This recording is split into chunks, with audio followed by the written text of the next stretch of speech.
vừa tới công ty rồi bà con cô bác ơi. 4 trái sầu riêng nó nặng ơi là nặng luôn. Bây giờ vô công ty mình phải đo thân nhiệt nha bà con cô bác, để bảo đảm an toàn cho mình với đây cho mọi người.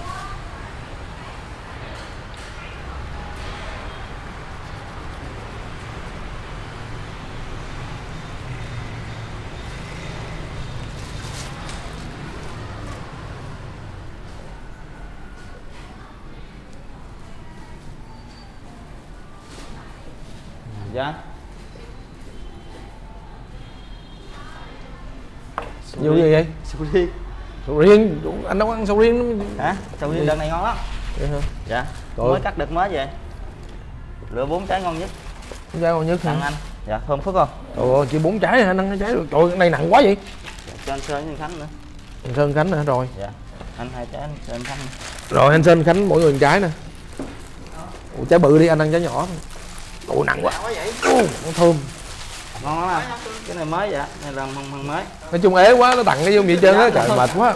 Bán luôn á. Dạ. Không không. Đó, dễ. Khương nó không bao giờ đàng hoàng hết, anh đưa tên em. Mỗi lần mà nó làm cái gì là phải coi chừng á. Trời ơi đây quý vị bạn ơi. Đây mẹ. Ngon lắm. Sầu riêng nè. Là mới, cái này là mới cắt ở cái gai rồi chín rồi đúng không? Chín rồi. Đó, trời ơi cái gai nhọn quắt luôn. Này không có lừa gạt gì á, này mang tặng thiệt. Thôi. Trái ngon nhất. Ủa, thôi đừng nói về thông tin gì đâu mà. Đó cái vụ em Lan. Bà con tưởng thiệt luôn á. Trời ơi tôi đi đâu giờ cũng hỏi em Lan là em nào hết kìa. Hôm qua thấy em Lan chưa? Thấy em Lan lên livestream chưa? Thấy em Lan rồi. Rồi sầu riêng để ở đây rồi. Dạ. Nè mẹ ơi bỏ lên xe mẹ luôn đi. Dạ. Vụ hộp chưa? hả? Chuẩn bị hộp chưa? Thì chuẩn bị hộp nè, chuẩn bị hộp cho ban nè, rồi tới giờ rồi nè. Qua đăng ký Tức là 9 giờ rồi. tặng sầu riêng anh ăn thử anh coi ngon rồi, với lại đăng ký tham gia chương trình ông chủ nhỏ cho em 100 triệu. Mới chủ đi. Nhỏ gì thì giờ em làm chủ rồi còn gì nữa. Thì một ông chủ nuôi một bà chủ, giờ làm thêm một ông chủ nuôi thêm bà chủ nữa, nuôi thêm 3 nữa. Được á, ý đó hay. Cái này là bà con vui lòng chia sẻ gấp nha, rồi để cho bà xã của Khương đó biết ý đồ của Khương chuẩn bị mở hàng rồi. Dạ chứ nói chứ bữa giờ thì anh đăng thông tin đó, mấy bạn có hỏi em, hỏi em cái đó tham gia làm sao. Thì nói chung là quý khán giả thân mến, mình làm cái gì cũng vậy cũng phải có người đỡ đầu, có người hướng dẫn đó. Giống như Khương Dừa vậy, mới vô nghề, đúng là vô nghề làm sản xuất giải trí này thì có anh Clement anh hướng dẫn cho Khương Dừa, rồi làm theo ảnh hồi trước tới giờ, rồi tới giờ thì mình cũng có kinh nghiệm rồi, mình cũng có một xíu về hình ảnh rồi, xíu uy tín, thì anh mới tạo điều kiện cho Khương Dừa ra để mình làm một cái nho nhỏ là cái shop sầu riêng đó. Thì nhưng mà làm thì nó có tiền thì nó rất là dễ, có tiền mình muốn làm gì cũng được, nhưng mà cái cách làm nó rất là khó, cái cách vận hành đó bà con bác. Ví dụ mình bán 1 bữa 2 bữa thì nó dễ, nhưng mà để mình bán chừng 3-4 tháng nay á, rồi mình sắp tới Khương Dừa tính là tại nhiều nơi, tại ví dụ ở Hà Nội, ở ngoài miền Bắc các bà con cô bác cũng rất thích ăn sầu riêng, nên Khương Dừa cũng muốn mở ở ngoài một shop. Thì cái cách vận hành, cái cách quản lý đó thì nó rất là khó, thì Khương Dừa phải nhờ anh Clement hướng dẫn với Khương Dừa. Chứ thôi mình làm ví dụ mình không biết cách làm á, tiền bạc rồi mình làm có nhiêu rồi mình đầu tư vô không được, rồi nhân sự rồi quản lý không được, rồi quy trình này kia, bán buôn nó dễ thất thoát lắm, nên phải có anh Clement quản lý. Rồi bữa giờ thì cũng có nhiều bạn thấy Khương Dừa bán trái cây cũng vui, bán cũng được, thì có nhiều bạn cũng hỏi Khương Dừa cái cách bán, rồi cũng có rồi bữa anh Clement anh đăng cái clip tuyển sinh cái chương trình ông chủ nhỏ đó, mà con cô bác cũng hỏi Khương Dừa rất là nhiều. Khương Dừa nói là để Khương Dừa hỏi là anh Clement, rồi có gì bà con cô bác anh chị em nào mà thích đó, thì mình đăng ký tham gia đó. Thì cứ tới là anh một người tới, thì Khương Dừa tới thì chỉ có 2 triệu, nhưng mà tới anh Clement thì anh quăng 100 triệu rồi mình về mình làm phải không anh? Vậy hả? Không, thật ra thì đúng là rất là nhiều người, tại vì anh mới vừa đăng cái đó cái chương trình ông chủ nhỏ thì nó hơi khác một chút xíu, tức là nó không có giống như mấy cái chương trình mà khởi nghiệp kia. Chương trình khởi nghiệp kia thì cái chương trình như giống như Shark Tank rồi thì nó lớn quá, chuyên nghiệp ha, nó lớn quá. Nó chuyên nghiệp thì ông nói với lại vốn lớn quá, thật ra anh nghĩ là cái chuyện đó khó lắm. Còn bây giờ mình nghĩ cái ước mơ khởi nghiệp là ai cũng có. Ví dụ nha, vậy là bữa em nói anh là cái vụ sầu riêng chẳng hạn đúng không? Em nói là em thích, em nghĩ cái chuyện bây giờ mua sầu riêng lên bán. Anh nói nếu em chỉ mua sầu riêng lên rồi xong em bán thì em sẽ không ấy được, em phải có cái cửa hàng, em phải có nơi tập trung. Thì thật ra là những cái gợi ý như vậy đó quý vị các bạn. Giờ Khương Dừa giỏi lắm, nói chung là bây giờ là Khương Dừa cái gì cũng giỏi hơn Coleman hết rồi, cho nên là nhưng mà nói cho vui thôi chứ chưa chắc là bán ngon vậy mà ổn đâu nha. Thấy bán đông đông vậy chứ mà lỗ sập mặt luôn á, bữa giờ đang lỗ đó. Tại vì sao? Bán không có, bán là giống như bán ở nhà vậy, cầm tiền trực tiếp, bán ở nhà xong cầm tiền trực tiếp rồi xong rồi đếm, đúng không? Em đâu có tính toán là bán làm sao để có bao nhiêu rồi hàng hủy thì sao. Anh nói rồi riêng cái hủy hàng thôi cứ nghe nói thu với chu chi vậy, nhưng mà trên thực tế là thứ nhất là cái người cầm tiền, ai cầm tiền rồi nhân viên nào cũng được thu tiền hết, là cái đó là sai rồi. Sầu riêng nó nhót, còn tiền nó nhót nữa chết rồi. Luôn. Rồi cái sầu riêng em bán em nói là hàng này hủy, cái này nói thật luôn, hàng hủy xong hư hủy đổi, bằng chứng đâu. Anh nói luôn, nhân sự của em đôi lúc là nhân sự của em mà mình đâu biết được. Lúc đầu đứa nào cũng ngoan hết, mà lúc mình buông lỏng, không quản lý, không có hệ thống, không có cách quản lý thì cuối cùng là nó không có hư, nó cũng nói nó hư rồi bán luôn. Nói chung là có nhiều vấn đề trong cái quản lý lắm, chứ còn cái chuyện bán hàng thì ý tưởng là hay rồi đó. Giờ nó có nhiều thứ để mình phải kiểm soát nhân sự, kiểm soát tài chính lắm. Nói mà giờ tóm lại ý là gì? Ý là xin 100 triệu để mở cửa hàng. Ý là xin 100 triệu mở cửa hàng. Cái Hà Nội nữa hả? Nuôi em của con Lan. Anh là con Lan, còn em là em của con Lan. Em là con Lãng hả? Đẹp. Chứ Vân chỉ cười rồi. Không, có nhiều bạn hỏi muốn tham gia, ví dụ giờ tham gia là đăng ký anh rồi lên, có nghĩa là khi nào mà mình có ý tưởng kinh doanh nào đó thì mình cứ đăng ký rồi mình trình bày với anh. Đó. Rồi một ví dụ mà ý tưởng nó tốt thì anh sẽ đầu tư để anh làm có thể phát triển tốt hơn, nhưng mà nó phải có cái coi như là nó phải ý tưởng nó phải tốt hơn. Nó tóm lại là ý tưởng nào cũng tốt hết. Đâu có ý tưởng nào không tốt đâu. Nhưng mà cái chương trình qua này ông chủ nhỏ đó là các bạn này có khát vọng làm chủ. Ông chủ nhỏ là bắt đầu nhỏ thôi, chứ phải có khát vọng làm lớn. Đó, ví dụ như em giờ em mới làm cửa hàng đúng không? Giờ em thấy được em phải, ngay khi em mới bắt đầu một cửa hàng là em đã phải có ý tưởng là em muốn làm chuỗi thì nó mới lớn. Nhưng mà đương nhiên mình mới mở làm sao mình tiền đâu mà làm chuỗi. Thì mình mở trước một cửa hàng rồi bán có lời cái mở tiếp cửa hàng thứ hai, rồi mở cửa hàng thứ hai, thứ ba, thứ tư, thứ năm, rồi sau đó mình nếu mình không có điều kiện tài chính thì mình đi mình mà có thể vay ngân hàng hoặc là mình kêu gọi vốn đầu tư, ví dụ vậy. Đó. Thì cái này thì anh nghĩ là thời gian đầu anh sẽ hướng dẫn cho các bạn để các bạn ví dụ chỉ, và anh tiếp vốn cho các bạn luôn. Tiếp vốn cái nguồn vốn ban đầu là 100 triệu. 100 triệu. Không quá 100 triệu nha. 100 triệu trở lại. 100 triệu trở lại nếu mà đem một ý tưởng, các bạn có ý tưởng tới, nói chung có nhiều bạn. Giống như cái bạn, một cái câu chuyện là cái bạn quán cơm đi. Có những bạn mở quán cơm có mấy chục triệu. Đúng rồi. Bắt đầu từ quán cơm như làm tốt mở ra chuỗi. Thì các bạn phải quyết tâm làm chuỗi, tại vì muốn làm chuỗi thì phải làm chuyên nghiệp. Chứ còn làm kiểu như em này cứ giống như gia đình tiền móc xỉa là không được. Cho nên sắp tới mà em muốn làm nữa, mà anh ủng hộ em nữa thì em phải chuyên nghiệp lại. Nó có hệ thống quản lý rồi tài chính, kế toán, đàng hoàng tử tế, lại bán hàng sao, rồi phải nói chung là nó phải, thì cái đó anh sẽ hướng dẫn thêm thôi. Nhưng mà nên làm cửa hàng ở Hà Nội nữa đi. Cửa hàng Hà Nội thì đó anh đầu tư cho, anh đầu tư tiền nhà, tiền cửa rồi thêm, rồi cứ vậy rồi cái em có lãi thì anh em mình bắt đầu tính lợi. Thôi cụ thể thì chắc là quý vị các bạn đã xem, mọi người đã xem anh có một cái video anh giải thích rồi. Còn có thể nói là đây là Khương Dừa là một ví dụ khởi nghiệp.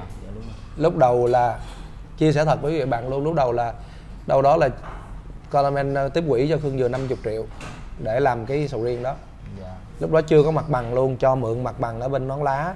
Bây giờ thì mặt bằng Nón Lá trả lại rồi thì mới bán được 2-3 tháng rồi có một chút vốn rồi ra thuê cái mặt bằng ở chỗ Hưng Phú và tự lo. Đó, đây là câu chuyện khởi nghiệp có thiệt từ 50 triệu. Không phải là ông mấy bạn nhân sự nữa. Đúng rồi. nhân sự của công ty nữa 4-5 bạn, mỗi bạn cho là lương chừng 8 triệu thôi, cũng hết 40 triệu nữa rồi. 10 triệu cắt sầu riêng ban đầu. Thật ra thì tiền thì thật ra 50 triệu Khương Dừa cũng có, nhưng mà quan trọng là cái tiền để anh giống như là cái cho mình cái động lực vậy đó, có cái trách nhiệm của mình, chứ tiền của mình thì bỏ ra nó dễ, mình làm gì phải có trách nhiệm với nó. Cái thứ hai là cái sự hướng dẫn. Ví dụ Khương Dừa cũng có ý tưởng, cũng rất là mong muốn mở tiệm trái cây. Xưa giờ tại Khương Dừa chỉ thích ăn trái cây thôi à, bán trái cây để được ăn trái cây, nhưng mà mình khi mà mình ra mình làm nó kiểu mà Khương Dừa đang làm theo kiểu truyền thống, kiểu giống như của một người bán lẻ vậy đó, đứng bán trực tiếp. Nhưng mà từ khi mình không lẽ mình làm nhiều cửa hàng mình đâu có thể đứng được hết, với lại phải quản lý nữa, nó cũng khó khăn đó, thì cần phải người có hướng dẫn đó. Coleman thì anh đã kinh doanh khởi nghiệp cũng từ 100 đô rồi qua mười mấy năm rồi, nó cũng có cái bề dày, anh cũng có nhiều lần thành công, nhiều lần thất bại, đủ thứ hết trơn. Thì từ những cái kinh nghiệm đó anh sẽ chia sẻ cho mình. Ví dụ như là quan trọng là cái hướng á, cái ý nó mở cho mình được, nó khai mở cho mình được thì mình sẽ làm được. Còn nhiều khi mình mà bỏ bao nhiêu tiền kinh doanh mà đừng nói 1 tỷ bỏ ra làm cũng không được cửa hàng giống như Khương Dừa đâu. Nhưng mà thí dụ giống như Khương Dừa mà biết cách làm, anh Hương Coleman hướng dẫn thì chỉ cần 50 triệu là mình sẽ dần thành làm rất là tốt đó. Cái gì cũng vậy, những cái bài học, những cái bài học đầu tiên thường nó sẽ rất là mắc tiền đó. Có thể là quý vị, có thể là khán giả cũng không có biết được, tại vì bây giờ Khương vẫn phải làm nội dung cho công ty, vẫn phải điều hành cái phiên bản nội dung, nhưng mà bây giờ bạn vẫn phải đi hái sầu riêng, bạn phải đi bán sầu riêng. Thì thật ra mà nói, mọi cái chìa khóa thành công nó nằm ở chỗ là mình phải hy sinh. Nói chung là mồ hôi nước mắt hết, thậm chí là xương máu luôn chứ, trực tiếp luôn chứ. Áp lực lắm luôn, mất ăn mất ngủ luôn á. Tự nhiên làm cái vụ sầu riêng này, thật ra nếu mà so với công việc hiện tại thì Khương Dừa cứ làm nội dung, em cứ làm nội dung đúng không? Em làm YouTube thì em cũng đủ dư sống rồi, nhưng mà tại vì mình muốn trải nghiệm một cái mới, muốn tạo một cái giấc mơ mới, tạo giá trị mới thì khổ lắm. Và không có đơn giản là có người đưa cho mình, có tiền đưa cho mình, hướng dẫn mình là đủ đâu, mà bản thân các bạn mới quan trọng. Bản thân mình là phải quyết tâm làm điều đó thì mình mới làm được đó. Cái thông điệp chính của chương trình là như vậy đó. Khi mà mình làm được thành công, mình sẽ tạo ra được nhiều giá trị. Ví dụ Khương Dừa đã bán sầu riêng được thì Khương Dừa sẽ mua sầu riêng được cho bà con. Đúng rồi. Bà con sẽ không có bị ép giá hoặc là bán giá thấp này kia.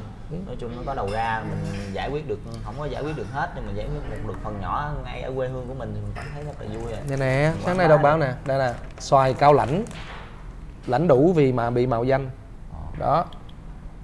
Anh nói ví dụ vậy, nếu mà em làm trái cây tốt em làm luôn xoài đi. Xoài ngon mà. Không phải, tại vì xoài nè, cái kiểu mà xoài cao lãnh là vì lãnh đủ vì mạo danh, là cái câu chuyện đó là sao? Tức là rất nhiều nơi không phải xoài cao lãnh đóng dấu cái xoài cao lãnh, thì xoài cao lãnh nó ngon. Và Trung Quốc, thương lái Trung Quốc bắt buộc mình phải đóng dấu vô, là đóng dấu gian lận là xoài cao lãnh, mà xoài xứ chỗ khác, mà xoài chỗ khác không đúng chất lượng đó. Bây giờ nè, đây nè, xoài cao lãnh Đồng Tháp, báo Tuổi Trẻ đăng hoàng nha, có là anh không có nói dối nè. Bị làm giả xuất xứ càng sốc hơn khi phía Trung Quốc đã thông báo dừng nhập khẩu xoài cỏ mã vùng trồng ở đây. Xoài có mã vùng trồng ở đây, đây nè đó. Bởi vậy mà bây giờ bà con cô bác mình ví dụ sợ nhất là ăn uống cái gì mà không có nguồn gốc, không biết được xuất xứ. Mà cái này quý vị giả nhiều thứ lắm. Nào đã có ý tưởng nhưng mà mình có được ít vốn rồi đó, ví dụ mình có được 50-70 triệu, mình cần thêm chừng 100 triệu của Coleman nữa hay gì đó thì mình cũng được luôn, đăng ký, đúng, mình gom góp vô thêm để mình làm. Có thể đăng ký để Coleman hướng dẫn, rồi Khương Dừa có thể đồng hành, Khương Dừa có thể dùng một xíu cái kinh nghiệm của mình từ một cái cửa hàng trái cây vậy đó. Khương Dừa có thể chia sẻ thêm để cho bà con cô bác, anh chị em mình có một cái ý tưởng khởi nghiệp cho nó tốt đó. Ví dụ mình làm tốt thì mình nuôi được bản thân mình, nuôi gia đình, rồi giúp được mọi người. Đấy, nuôi thêm vài em Lan nữa.